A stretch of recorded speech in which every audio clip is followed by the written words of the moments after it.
Welcome, everyone, to another episode of Optimal Health for Busy Entrepreneurs. I'm your host, Julian Hayes II, back at it again with another fascinating guest inside a fascinating company on a topic that I have not covered here at all. So I'm very excited to get into this. I am talking with Robb Roscow. He is the Director and Chief Scientific Officer of Mydecine Innovations Group.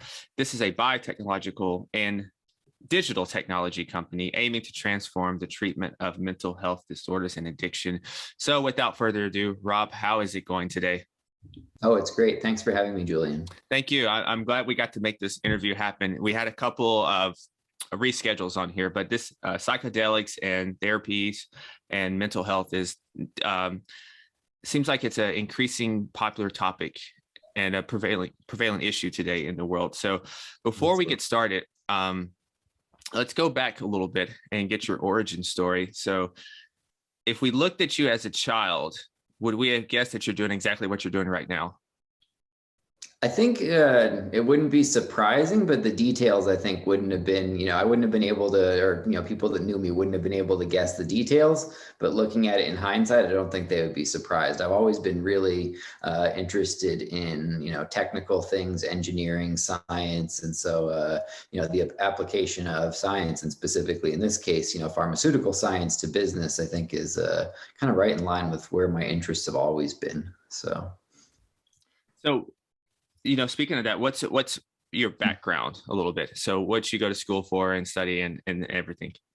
Absolutely. So I've had kind of an interesting, path to where I'm at now. I started out in a track really looking at being a professor of biology. And so I was working in a PhD program for evolutionary biology and genetics, and really used that in hindsight as a way to gather a number of skills that then I've moved into the business sector, into the private sector, and utilized. But specifically in that, PhD program, I developed skills around genetic engineering, drug design, bioinformatics, genomics, et cetera. And then these are then acted as a really nice foundation to move into my current career. And so before Mydecine, I worked in the cannabis startup space, and actually spearheaded a patent portfolio around making both pharmaceutically tailored cannabis formulations, as well as also industrial improvements to cannabis plants at the genetic level,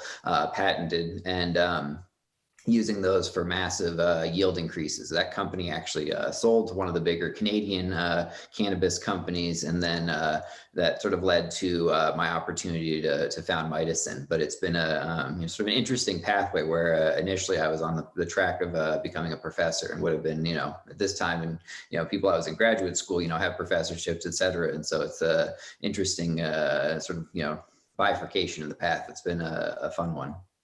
What's are there similarities between the cannabis space when it was getting started, because it's pretty mainstream now, at least I think so, compared to more of the psychedelic space right now? And it seems like it's in its infancy stages. Do they have any similarities? Yeah, it's interesting. There's a few strong similarities and a lot of really big differences. And I think the biggest difference is that the cannabis space has matured into really something that's analogous to the alcohol industry in a lot of ways. There's dispensaries that look a lot like liquor stores. It's a consumer product, et cetera. And I don't really see the psychedelics industry moving in that way at all. I really see this maturing into, tailored medical use, applied medical use in a controlled setting, and by physicians. And there's huge promise in that. The thing that has been the strong similarity, though, is there's a strong overlap in the group of people, the investors, the people that are interested in the space, the business people, the journalists that have covered both. And so the community of people is quite similar, but I think the way that the two will mature over time is going to be completely different. So what was some of the origin story around Mydecine and your interest in getting involved in it?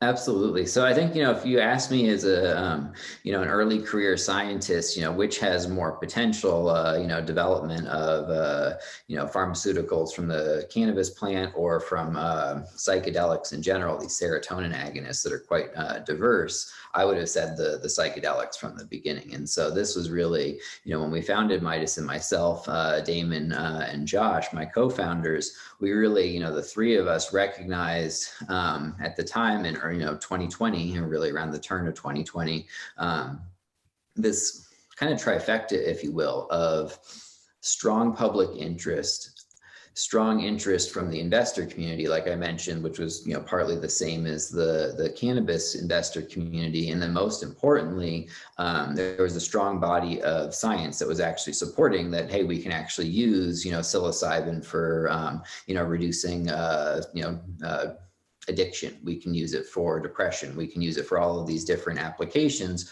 where there hadn't actually been a whole lot of innovation in medicine. There hadn't been new treatments coming out. And so this was something that the three of us recognized. And the fact that those factors were all in play, it made for the right time to start the company. So, when you're speaking on addictions and just therapy in general, Mm-hmm. before we go into kind of what you all are doing there, it's the current state of therapies and addictions. It seems like the success rate is not that high. Am I wrong on that assumption? No, you're not wrong at all. I think there's two factors at play. You have to think about with treatment of addiction. Is one is does the person stop using the substance of the addiction? Can they reduce that use? But then also how durable is that treatment? A year out, 2 years out, 5 years out. How hard is it for that person to remain abstinent from whatever substance was their substance of choice? And I think all of our treatments currently, especially in that longevity section of the equation, really lack. And you see a lot of patients going back and relapsing over and over, these sorts of patterns. And so that's where I think there's really a lacking in current treatment options. So, as you guys were getting started, is psilocybin, I guess, the main one that you guys? Yeah, so when we started, we did a survey of really kind of, what was the literature that was out there supporting medical use of psychedelics, and then which of your classical psychedelics had the best, foundation in academia, as well as also what was the closest fit for medical use. If you compare, I think at that time, the two that would be, have the most data behind them would be either psilocybin or LSD. And one of the things that's actually a core goal of ours is shortening the duration of activity of these drugs. If you think about a therapist, if you think about this from the therapist's point of view, when a patient is undergoing one of these treatments, they need to be chaperoned, guided, if you will, through the whole experience. And so that actually requires 2 therapists per one patient for 8 hours with psilocybin, 6 to 8 hours with psilocybin. With LSD, for instance, that's 12 hours. And so we made our choice based on a combination of these factors. Which one was the best starting point for use in therapy because of the time course, other properties of the drug, et cetera, and then also what had the best foundation, and really that was the summation of it. But I think all of the classical psychedelics, so your LSD, DMT, ayahuasca, psilocybin, et cetera, all of them are not perfect fits for use in a medical setting, and there's a lot of things that can be done to improve them so that they'll work better in a combination with therapy or other medical applications. What are some of the more common misnomers or resistances that you guys have dealt with when it comes to psychedelics? Because if I probably go talk to the average person in my family and tell them that, hey, I used psilocybin a couple of years ago, it was a transformative experience, a beautiful experience that I had. And I'm pretty sure it helped unlock some creativity in my brain, but I can't prove that. Yeah. What would be some of the common things that you would come up against? So, I mean, I think the most common is just this sort of, knee-jerk drug war reaction, if you will, that, it's all psychedelics or all drugs are evil, and, that there can't be positive things that come out of that. I think there's been a big change, though, that's happened in the last, say, 5 or 10 years, especially with, the couple of the books by Michael Pollan, for instance, that have seen really, sort of wide readership. And I think there's a growing acceptance that if used correctly in the correct context, that psychedelics can actually, help people heal and be beneficial to their mental health. But it is a mixture at the moment of reactions, from this sort of, positive curiosity on one side, or highly skeptical, negative ire on the other. But the thing that to me as a scientist always wins the day is the actual data. And the data is really, really strong. I mean, if you look at these, applied clinical trials that have been done out of either Johns Hopkins or Imperial College London, especially, there's strong data that there's more than a placebo signal with these drugs, and that there's a interesting property of them that they allow adults to regrow neurons in a way that's not normally, not normally present. And so there's also a biomedical, reason that you can point to. It's not just someone's, anecdotal, experience at a certain point. It's also, can you point to the biomedical reason? And at this point, we can really do both, which is a much more powerful argument. Speaking of data, you mentioned a study from Johns Hopkins, and I think it was the smoking cessation. And Yep. So what was that? What was the details of that? Absolutely. So this is really the focus of the company right now. What we've done is we partnered with Johns Hopkins to run the final stages of work that they've really been working on for the last 8 or 10 years. And this is some of what's been widely published out of the work of Dr. Matt Johnson and the Psychedelic Center at Johns Hopkins. And what the concept really is single use of psilocybin paired with before and after therapy sessions. And the concept is that you can take habitual smokers, so people that have smoked for well over a decade, or, pack a day or more smokers, and have tried and failed to quit multiple times. And what we've seen so far in their work in the last 10 years is that this combination of preparatory therapy, a psilocybin usage, and then after therapy can result in quit rates of 60% or more, and including durable quit rates, well out beyond the say first 3 months or 6 months. And so it's really promising. But specifically what we're doing is launching a phase 2B clinical trial with Dr. Matt Johnson as the primary investigator. And the purpose of this is to take what to this point has been an academic project and then prepare it for approval with the FDA for prescription use. And so really take, this promising result as it stands now, and then make it available by prescription for, anybody to get from their therapist or from a specific center. Oh, wow. And I guess, so when we hear about prescriptions, the next thing is, are these things something that you have to take for infinity, I guess, or is there a specific time and here? that's actually, this is the most exciting thing. And so normally when you think of medication, especially medication in the mental health sector or mental health space, it's something that you're taking daily for months or years on end. This is really just one dosage. So the therapy, there's, a number of preparatory therapy sessions leading up to a single day where the patient takes psilocybin and then a follow-up session. And really what you're doing in those therapy sessions is reminding the patient why do they want to quit, how negative the smoking is for their health. And it seems really like what's happening, and this is kind of the exciting part, is there's a synergy between setting up this expectation with the patients that the psilocybin will affect a change in their habitual smoking, giving them all the reasons as to why they want to do that,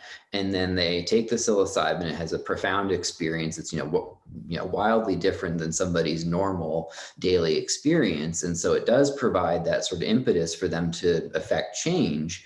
But then also at a neuron to neuron level, psilocybin itself allows neurons to regrow. And so that allows, in the follow-up, time period right after that single psilocybin dosage, for there to be new neuron pathways made in the brain, which is really how thoughts, behavior patterns change at a more, biological level. And so you have these sort of two factors that I believe are really synergistic. And this is what gives us this, strong, like I was saying before, 60% plus. And to me, actually, the most exciting thing is that 60% sounds like a really good number, but that's only the people that have absolutely completely quit smoking from being habitual smokers. A lot of the remainder of that, 40% of so-called, failures within the clinical data have still reduced their cigarette consumption by almost 90 or 95%. And so they smoke because they've had a divorce or a death in the family, and then they re-quit again on their own. But that's considered a failure. From a health point of view, that's actually really good, that sort of reduction. So. And so speaking of neurons, is that I think if I remember correctly, I saw another study or thing that you guys were looking into, and it was about the modifications at the molecular level.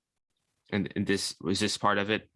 Absolutely. And so this is really what's, I think changed in the last 5 years, is there's been, decades of anecdotal evidence that, you can see strong benefit in mental health conditions with psychedelics, but there wasn't really an understanding of why. And in the last 5 years, especially out of, there's been a couple studies out of Yale, for instance, Dr. Kwan there has done some really great work in this area specifically. A couple others stand out as well. But what they've shown is that in animals, if you provide psilocybin, or in isolated neurons in a petri dish, if you provide psilocybin, that there's a defined outgrowth compared to placebo. And this is exactly how thoughts and behavior patterns and personality are really, registered in the brain. It's how are all the neurons connected. And so if you think about someone that has a addiction, that's a habitual thought pattern. And if you all of a sudden with a pharmaceutical had this ability to regrow new connections that usually is only present at this level in childhood, is not present usually in adults, you can really start thinking about how that paired with therapy can allow people to overcome their addictions, to reset those thought patterns and, lay down new pathways that are addiction forming. And, a topic that is, I guess, another thing that's prevalent and getting more popular is microdosing, and specifically for depression or anxiety. So have you all looked into that a little bit? Absolutely. This is something that we're really interested in, but have been somewhat guarded with, knowing that there's, like you're saying, there's a huge interest in the popular, just in the populace about microdosing. But the thing from a scientist or a pharmaceutical kind of point of view that's concerning about microdosing isn't so much the mental health aspect of it, but there's secondary properties to the psychedelics, really any serotonin binding drug, where you can also have effects on the cardiovascular system. And there's been drugs in the last few decades that have been pulled off the market that have properties in the cardiovascular category that are very, very similar to psilocybin, to LSD, et cetera. And they were pulled off the market specifically for chronic dosing. And so this is where, people think of a traditional sort of recreational use of psychedelics. It's sort of, maybe, pointedly one or a few times. There's maybe not that much risk in that category for developing these heart conditions, but there definitely is for, sustained use over time. And this is something that has been reported, I think recently in National Geographic, there was an article on microdosing, and they brought up this concern as well. And so this is something that we've been we've kind of seen it from both sides. There's a strong potential, huge amount of interest, but there's this risk factor. And so this is actually something in our research that we've actually addressed. And so a lot of our long-term research outside of the smoking cessation study that I was just mentioning is how do we improve this category of drugs for medical use? And this is one of the things that we've targeted, is that you can maintain the properties that are all related to neurons, neuron binding, et cetera, like we were just talking about, but you can remove the binding in the heart that causes this risk factor. And so this is something that we've actually done with one of our prototype new molecules. We call it Myco-005, but this is at the benchtop level at the moment. So. Oh, wow. So you can extract the properties that cause that. Exactly. You can isolate them in two and then decide to keep one and remove the other. Wow.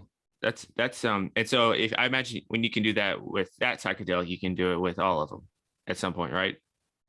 Yeah, I mean, it's effectively what we're doing is understanding the molecule as a three-dimensional structure, and then understanding what part of that structure allows it to bind to one receptor versus another. And if we know where those receptors are located, if we know, which processes they can control, we can take what was originally, the parent psilocybin and its active psilocin, and we can make it much more tailored. And you can actually apply that to the other psychedelics as well. It's something that we are also applying in the category for MDMA as well. This is an area that we've been researching as well. So. And as I was doing a little reading before we got on the call here, I saw that you guys are starting to leverage artificial intelligence as well. Yep. And so this is exactly in the category of what we're talking about. Mm-hmm. And this is partly how we're doing it, is that the way that we understand these molecules as three-dimensional structures is really twofold. One, we can test how they bind in cells in a petri dish on the benchtop, but we can also model that binding in the computer and then run a whole number of iterative calculations on kind of every small molecular change that we could make to that base structure. And so this is how we're using the AI. We can literally model the binding of these receptors and then change, one thing here or there and check one to the next. What's some of the things in store in the future for Mydecine? Where would you like to see things go?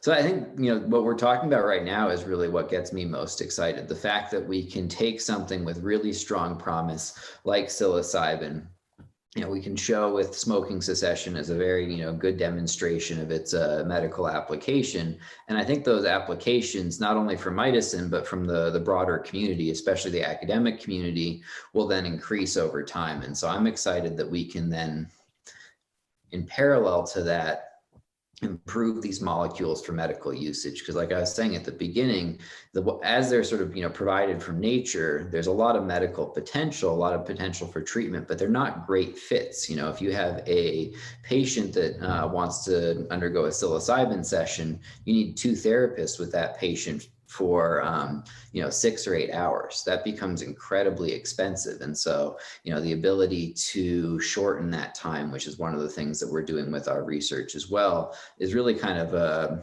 what excites me. These are, how do we improve this category so that more patients can get access to this? And it's really in a tangible way, like I'm saying, with the time reduction. So that's what excites me. What's been one of the more challenging aspects of this endeavor? I think the thing that's been most challenging is sort of related to one of your earlier questions, is perception. There's especially from the financial sector, there's been a tug of war really between, is this a pharmaceutical type category, or is this a cannabis type category? And I think it's been clearly kind of demonstrated at this point it's a pharmaceutical type category, but that undercurrent has made for the funding and the financial sort of backing of just companies in the sector to be, very volatile. So I think that's been the most challenging thing, is that there's, really strong fundamentals as far as, clinical application, medical usage, but, there's just skepticism until it's proven. And so, funding and funding climate has always been a tricky thing with this. So what advice would you give to some of the entrepreneurs out there who are, I guess, entering these types of industries where they have to battle these perceptions and I guess biases, and in essence, you're doing a lot of re-educating. Yeah. I think one, being really, clear with communication is incredibly important so that you can actually accomplish that re-education when it's necessary. But I think the most important thing is, believing in the business that you're in and believing in the potential of what you're developing. Like I was saying earlier, if you asked me as a college student whether there's potential in what we're doing now, I would have said yes. And this is, something I've believed in for a long time. And so that sort of, depth of belief, plus also being able to back it up with facts, with data, with evidence, at least leaves me feeling like I'm in a good spot to rebuttal any of those, negative concerns or those sorts of things. And I think that's kind of the mindset you need to have. What's some of the things that you do personally to keep yourself healthy and balanced on top of, being part of such of a growing company? Definitely. No, it's definitely demanding. And so it's something that, I'm constantly, balancing my time. But the thing I always like to do is I really spend almost all of my time outside of the company, either with my family. I have two small children. And then, so that's a very, nice, completely different mindset and relaxing, et cetera. And then I also try to make sure to get, a good bit of exercise. I live in Colorado in the Front Range. And so I can take really good advantage of, hiking and mountain biking and skiing. And that's really kind of, those are my releases, if you will. And I think the fact that they're active is that there's a lot of benefits to, that sort of physical activity matched with, sort of more stressful work for, whatever reason. It's a good benefit. Yeah. If you were a genie and you can have it any way you want, what is a dream project that you would work on right now? In a lot of ways, this really is the dream project. I mean, I think if I had, a genie's wish, it would be to, just expand what we're doing, hugely. Like, I was mentioning the smoking cessation is really an example indication. It's what we think is the most, straightforward, example of, really strong success in this category. But the basic ability to regrow neurons at a medical level, I mean, that should also apply to things like Parkinson's, Alzheimer's, depression. It's this huge category of potential diseases that we can address with this category of drugs, at least. And so my sort of genie wish, I guess, would be for just infinite resources to apply towards that. Yeah, and I'm thinking if smoking is an addiction, this should also theoretically work with all other sorts of addictions, Yeah. any type of addiction, right? Because like you said, it's a pattern in our head. That's a habitual pattern. And the psychedelic is going to help break that. No, that's it exactly. And we're treating the craving side of it, the mental, sort of thought patterns around the addiction. And we've actually had a lot of strong interest from people that are running trials for methamphetamine specifically, which is, I think, kind of widely considered one of the most addictive substances. When I talk to those physicians, they mention how patients that have quit methamphetamine for years still have cravings as if it was day one of when they were quitting. There's really strong interest there. There's a strong study out of, I think it's a combination of NYU and Yale, that's looking at the same concept for alcohol use disorder. There's interest in opioid use. And so, yeah, we in the long run think that this is broadly applicable to substance use disorder in general. So definitely excited about that. Well, I'm definitely interested in seeing where this goes, and like you mentioned, it just expanding more in the future. So I would definitely keep my eyes open for that. And I think this has been a very good conversation on an issue that I think many of us don't think about, but it's an area that could easily and desperately needs to upgrade. And so I think you guys are doing a very good job on the path to working and addressing that. So where would you like listeners to learn more about you and Mydecine and everything that you're up to? Absolutely. So we have a website, Mydecine.com, that they can go to find all about the company. It outlines our different research projects with our drug development, talks about our clinical trial with Johns Hopkins that I was mentioning earlier, and then also has a news feed with all of our news, so you can kind of see the different headlines as they're coming out. So that's really the best place to find out about us. Okay. And I will have that in the show notes. And thank you again, Rob, for joining me.